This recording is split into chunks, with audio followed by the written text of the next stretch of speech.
for holding this hearing. And after national security, I think the most important issue Congress and our nation faces today is this issue of our debt and budgets that aren't balanced as far as the eye can see in the future. And as you said, if we don't deal with it, it will affect our national security and will have an impact on world peace.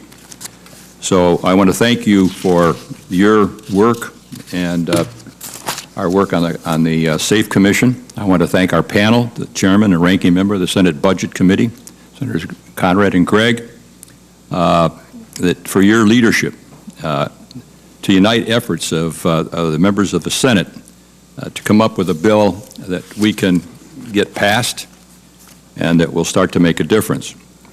The bill would force Congress to fully address our nation's fiscal crisis. That's it. It forces us.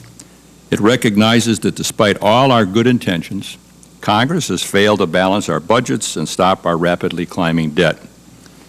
$1.4 trillion deficit last year, over $12 trillion in terms of our debt limit. I think it's important to point out that the American people, as well as the international community, I think it's really important, international community recognize the fiscal crisis our nation faces. Everywhere I go around the world, people are saying, what are you guys doing?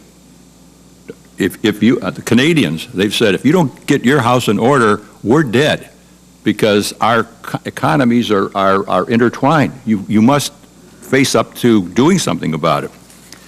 So our nation does stand on thin ice, and our credit and our credibility are in jeopardy. And it doesn't take an economist to realize our course is unsustainable. The federal government is the worst credit card abuser in the world, and we're putting everything on the tab of our children and grandchildren. So today we're here to discuss Senator Conrad's and Gregg's bipartisan task force.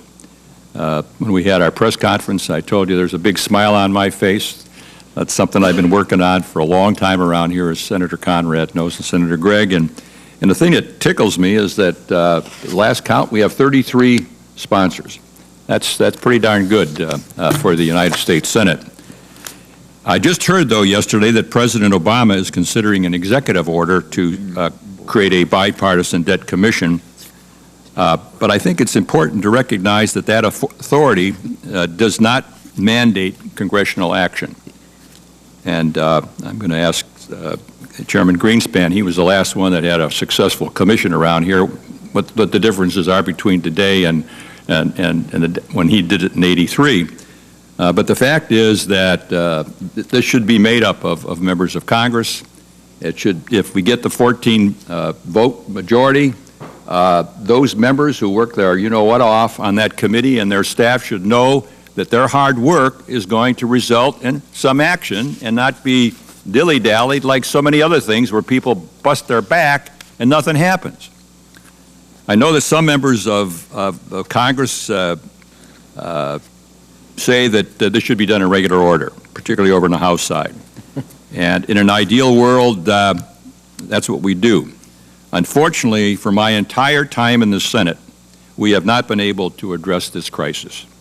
Congress is simply not willing or capable of enduring short-term pain for long-term gain. You just laid it. It's the way it is. It's a reality. So that's why we need a commission, to provide solutions and an expedited procedure for an up-and-down vote so the reform proposals don't die in committee or become an exercise in political messaging. I'm fed up with political messaging. We have it all the time on both sides of the aisle. And you want to know what?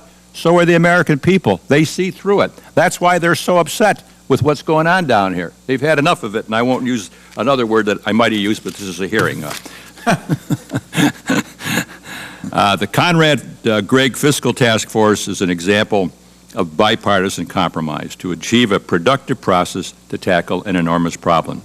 And I hope that this committee and my colleagues do not make the mistake that we too often make, and that is we let the perfect get in the way of good, okay?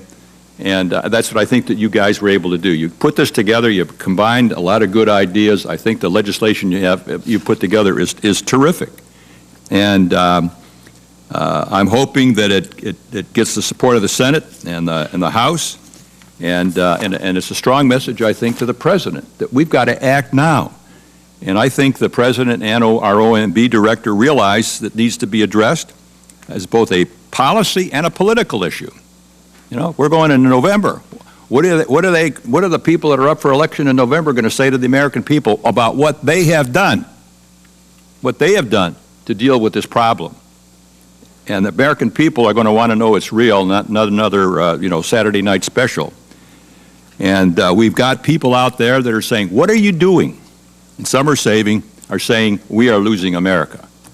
I was really upset the other day, and I think, Senator Lieberman, you were there when we had the expert on China talking about the fact that the Chinese once looked at us as the model, right, and now they've concluded that we're on our way out.